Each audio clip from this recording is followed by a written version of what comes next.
Hello there, Pursuing Freedom friends. Thank you so much for tuning in today. We have an awesome interview today with Vivi Gloriod, who is the mastermind behind Team Vivi. And Vivi's team is crushing it in the Denver market and has been since 2012. She's got a growing team. They do a ton of volume. She's a marketing machine, and she's got a ton of great things going on with her business that she's going to share with us today. So I'm excited to jump right in. I'm going to stop talking and let Vivi introduce herself. So as always, Vivi, we start at the beginning. Tell us a little bit about your backstory, how, when, why you got into real estate, and a little bit about what your journeys look like since then to today.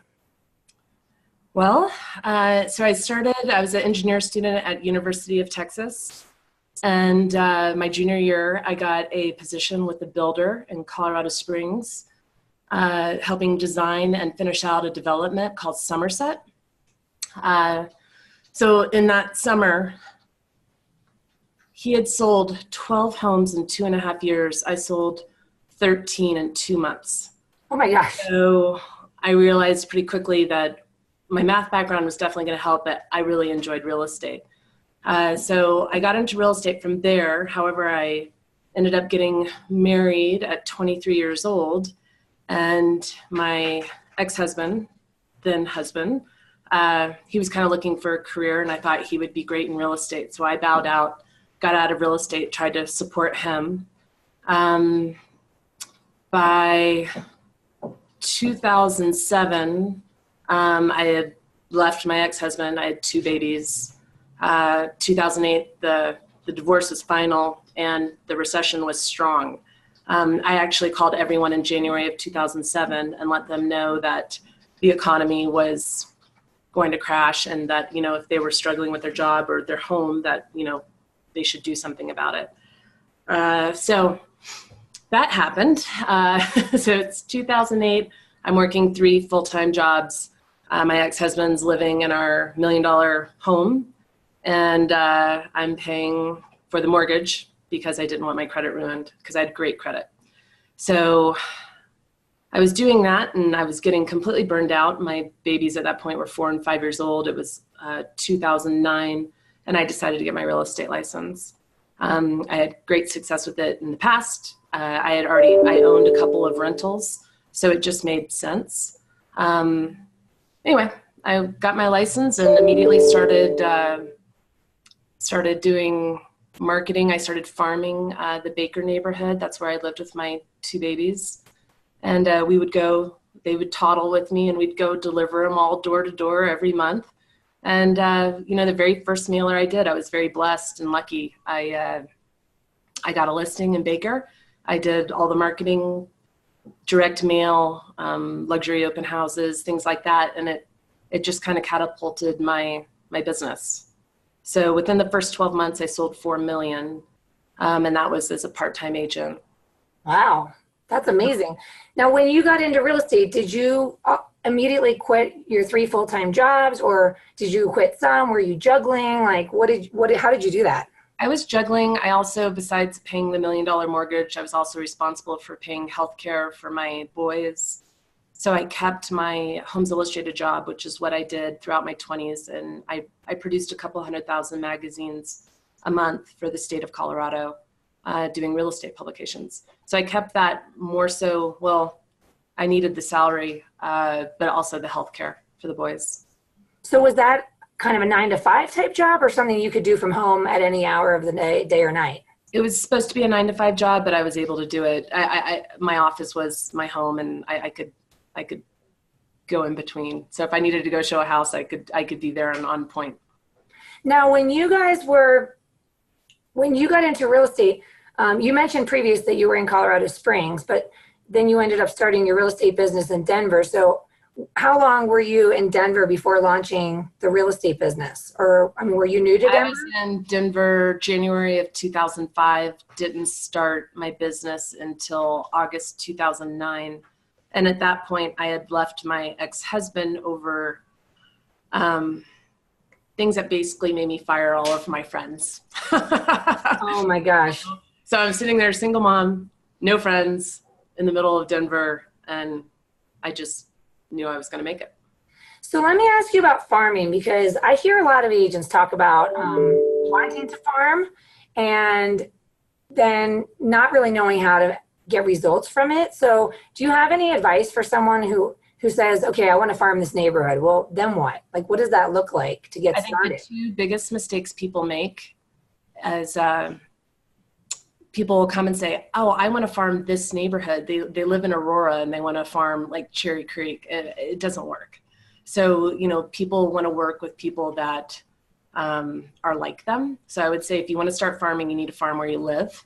And then the other really important thing is consistency creates credibility. You've got to do it over and over again. So you'd be better off taking a smaller swath of if you only have so much money, I would say only take 200 homes, but hit them every month. Don't try to, hit 5,000 and then they don't hear from you again. Okay. So, now, when we talk about farming, you mentioned that I heard you say something about mailing to them, but also you mentioned something about having your sons in tow as you were delivering things. So what kind of things were you delivering? So I do updates, and it's neighborhood specific updates with everything active, under contract, and sold, and the stats of what was going on that month with the neighborhood. And did you start by going door to door in order to save money on direct mail? All day. And also EDDM wasn't a thing back then. So in order to mail it, it was like a stamp. So what's EDDM? That's every door direct mail. So you can do mailings for about 7 cents a household with the post office. Oh, wow. And that's a post office service?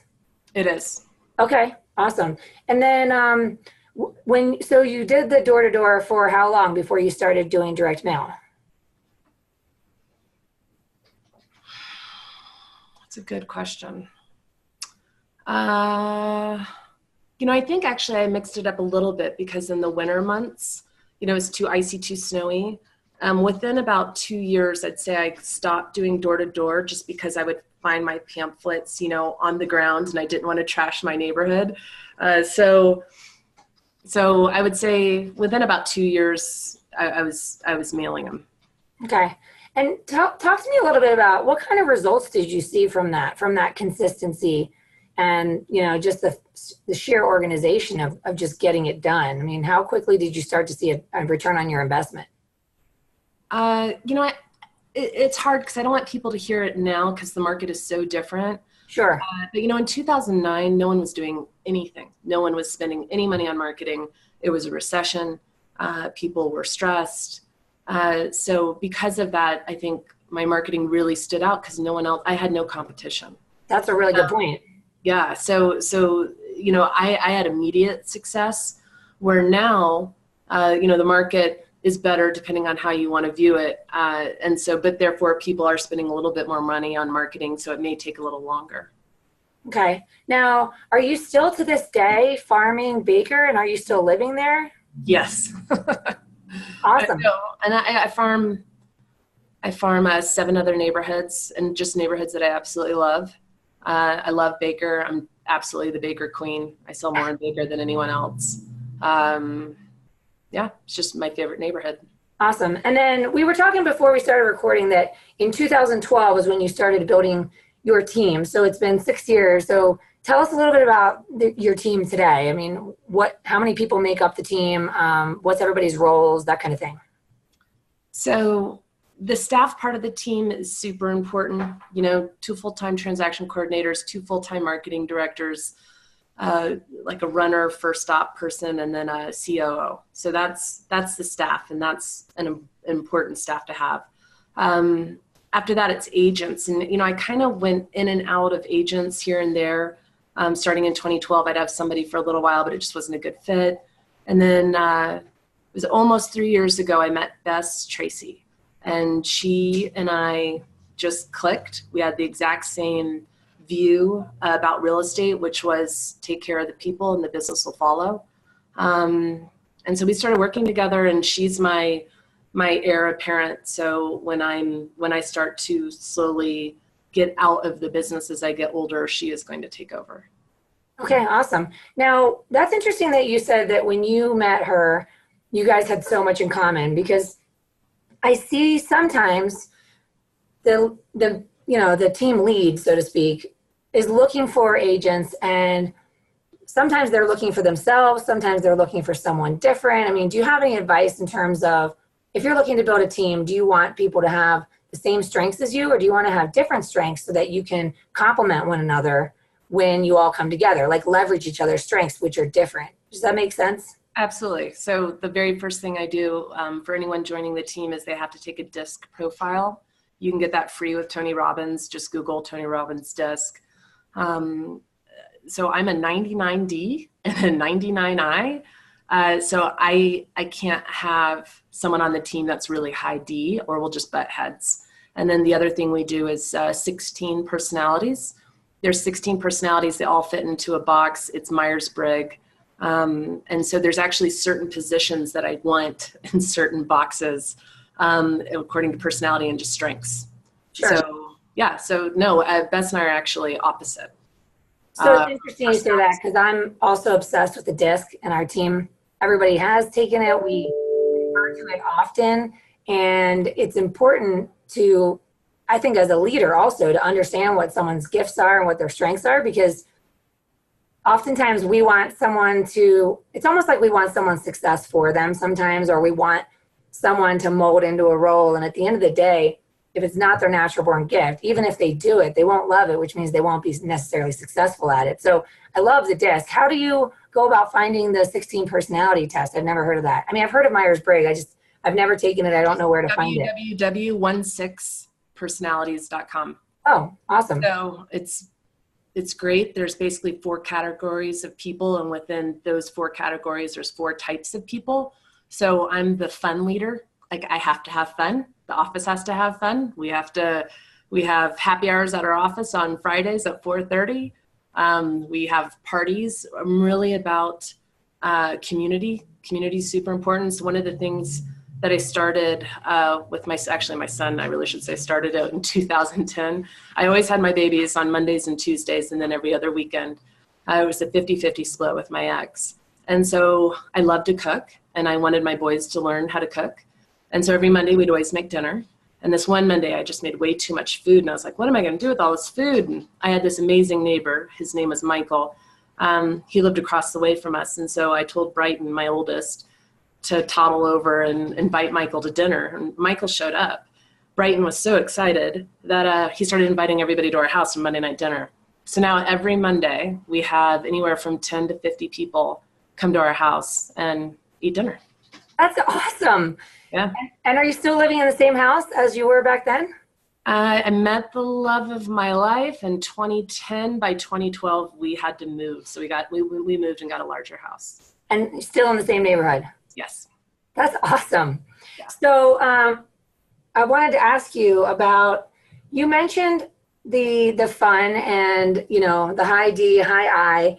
Do you look to attract all your team members to be at least above average I? And maybe I should, for the listeners, anyone who doesn't know, a high D is typically your driver, your risk taker, very stereotypical of most entrepreneurs to be above average on D.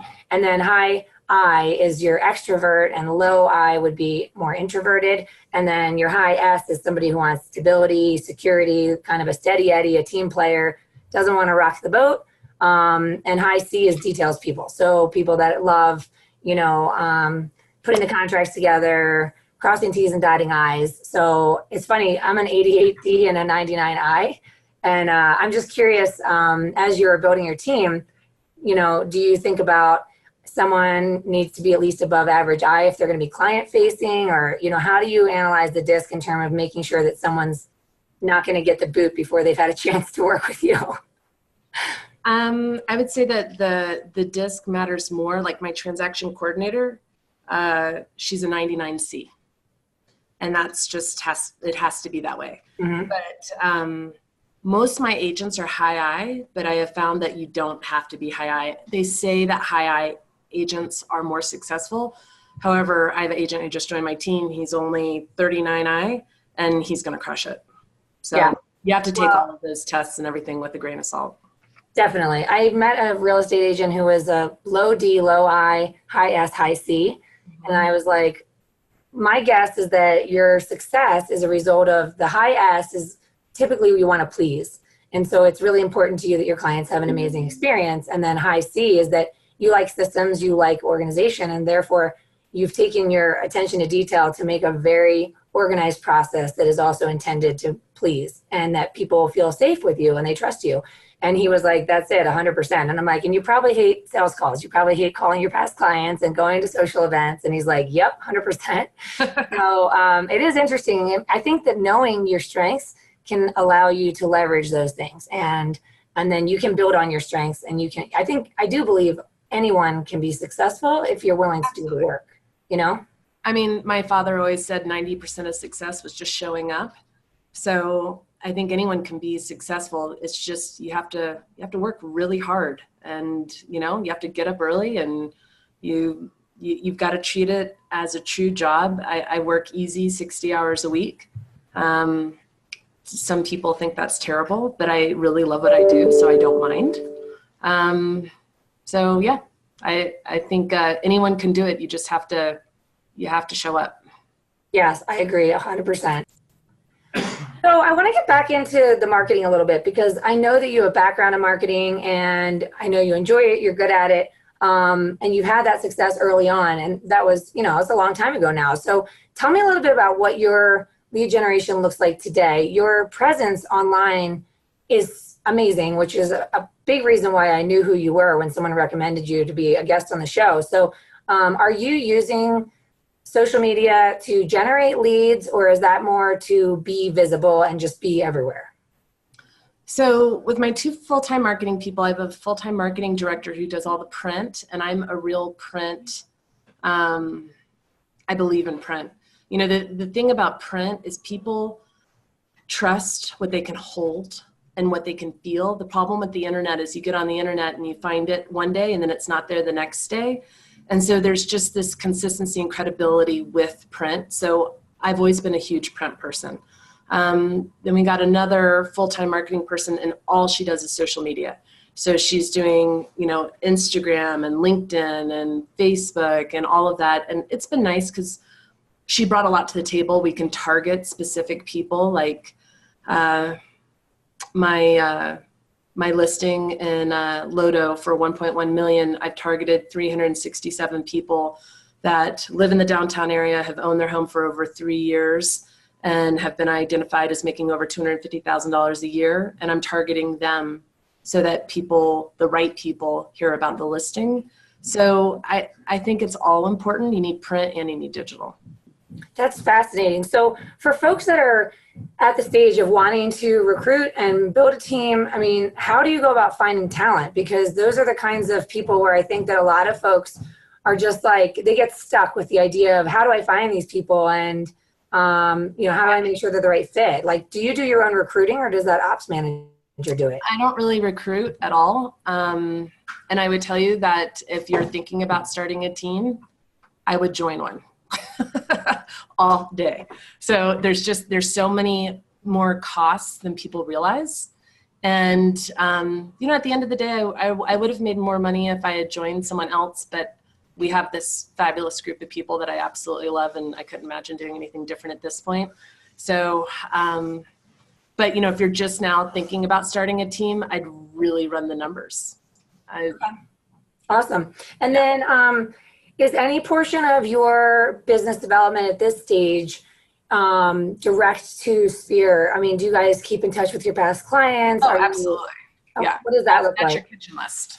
So all your past clients, anyone that you break bread with, go to coffee with, anyone that you sit down with over a course of a year, they would go on your kitchen list. Those are the people that get touched 36 times a year by our team. Okay. Now, when you mentioned your engineering degree back at the beginning of our conversation, my first thought was, this chick must be organized. So are you a details person, or, I mean, no. Really?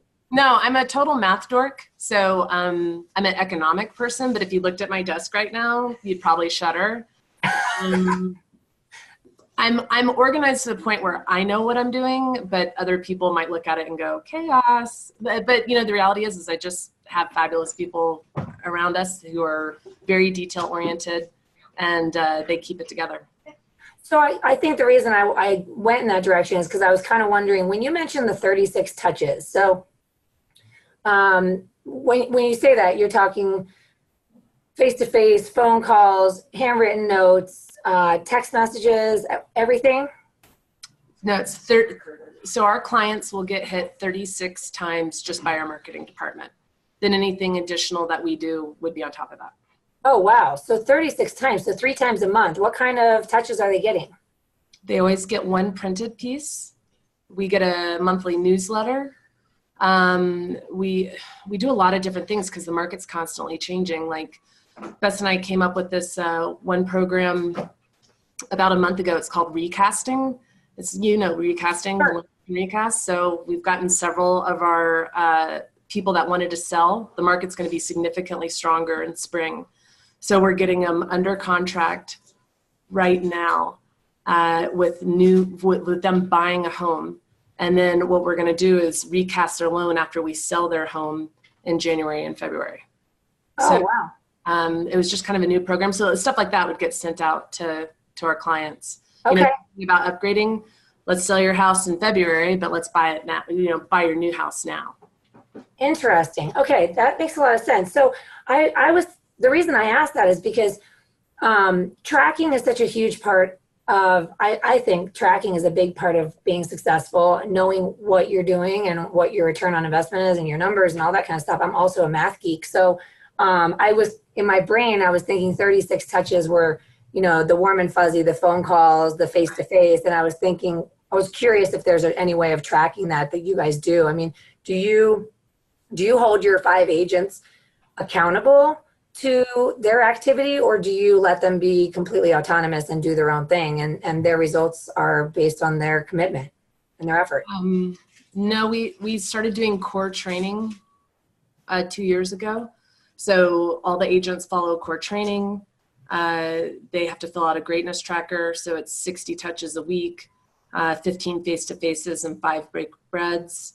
Not all the agents are able to complete the whole sheet, but Bess and I finally, after a couple of years, get the whole sheet done. So yeah, we do core training, greatness trackers. And so you have to sell a home a month in order to be on the team. The whole goal with the team is to have really high level agents. I don't want people who sell a house here and there. It's your full-time, you're a high level agent, and you're going to close a minimum of 12 deals a year to be on the team. So did the agents that are on your team now, did they seek you out, or did you guys just cross paths and it was in a very organic connection and you kind of just went with it? Organic, for sure. Awesome. Yeah. And what does the future look like for you? I mean, what are you guys looking to do in 2019? Well, my business partner, Bess, is doing a nonprofit campaign for a group of orphans in Africa. And so we're going to have a big push for that, and just a referral partner base where a percentage of all the referrals will go towards this orphanage in Africa. So she's going to put together this cool video, and that's going to be our 2019 big charity piece that we're going to do. Obviously continue to always, help people. Business will follow as long as you take care of people. And that's the one thing, everyone on the team, we always do what's best for the client. It's not about us or anyone else. I love that. I think that's the title of the podcast. Business will follow as long as you take care of people. I'm always looking for it. Actually is take care of people and the business will follow. I love it. So now with 5 agents on your team, I'm sure a lot of folks are wondering, are you still in production? Are you working with sellers only? Are you working with buyers and sellers? Where are you at with your own personal? I'm still 50-50. I predominantly do most of the listings, but I love working with buyers because I really feel like it keeps my finger on the pulse of, what's happening in real estate. The people that only list homes, I'm kind of baffled because I feel like you have to go look at houses to know what houses are worth. So I'm still pretty 50-50 buyers and sellers. Now, is a big part of the value that you bring to your clients in that engineering and also the builder experience background that you've had? I mean, you can probably easily walk into a home and just say, we're out of here. Or, I mean, are you walking in and looking at structural stuff or aesthetic stuff? Or, I'm imagining that's probably part of what your clients love about you. Yeah, I mean, like I'll walk through a house and I'll tell them immediately what I see before even an inspection happens. You know, tell them how the water heater is, how the furnace is, you know, things like that. I just think any agent should be doing that, actually. Sure. And then do you guys do much training with your team so that everybody has that same knowledge base? I mean, I just feel like when you've been in the business a long time, like we have so much of the information we have lives in our brain. And I'm always working on that training piece. So we do core training every Tuesday. We do scripting every Thursday. Once a month, we do a tour of homes where we kind of walk through and say, hey, this is, you know, let's look at this house. This is what's wrong with this and, you know, whatnot.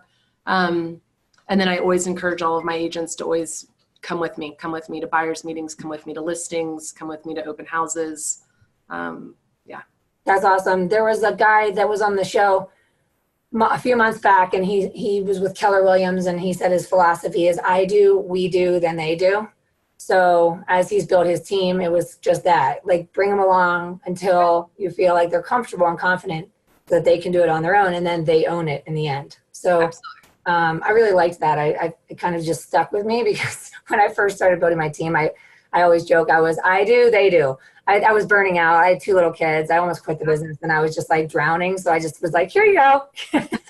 Good luck. So we backtracked. We've been making up for lost time there. Well, this has been awesome. So in terms of the goals for next year, you were talking about this. I love this idea of having a specific nonprofit in Africa that you are going to support with a percentage of your referral business. You mentioned before we started recording that there's also a couple nonprofits that you support in Denver Metro. So can you tell us a little bit about the organizations that you're supporting and how? Because I know a lot of people in our industry, they sort of have this on our mental checklist is I'm going to support charity next year and I'm going to contribute to charity, and then they get stuck on like how or what or where or who. Right. So COVA, which is Colorado Victim Advocates, I was helping this couple buy their first home, and I didn't know what COVA was, and I walked into our office to pick up the earnest money check, and I was looking around, I'm like, what do you do? And she basically is the vice president of COVA, which it's amazing how much human trafficking we have here in Colorado. And so she's the one that actually really started getting me into nonprofits, and we started doing First Friday parties. So COVA, we really like Urban Peak. Bess, my business partner, does a lot with orphanages. What is your one in the Highlands? Tennyson children. We always do something every year. And Mount St. Vincent, we help them. So definitely we have a heart for kids and just any, like, you know, the underdog, anyone who's doesn't get the first step up, you know, we want to help them. That's amazing. I love that. Where do you guys do your First Fridays?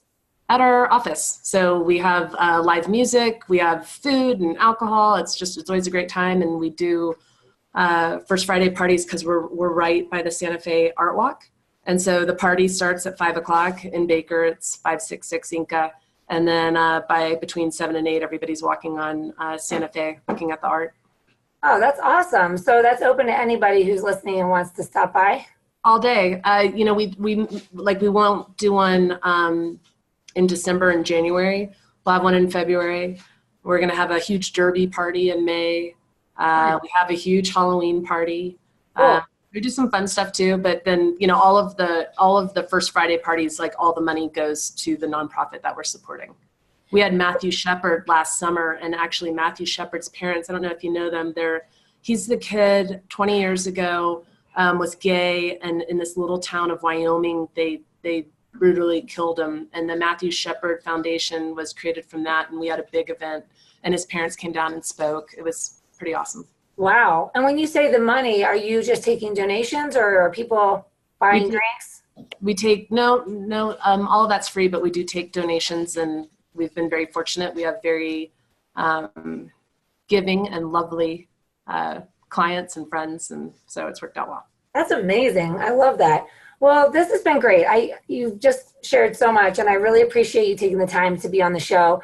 If anyone wants to get in touch with you, if they're curious about supporting any of these organizations, joining your team, learning from you, what's the best way to get in touch with you? You can always text or call 303-888-8255. 847-1868. Or, you can always shoot me an email. It's vivi@teamvivi.com, and it's VIVI.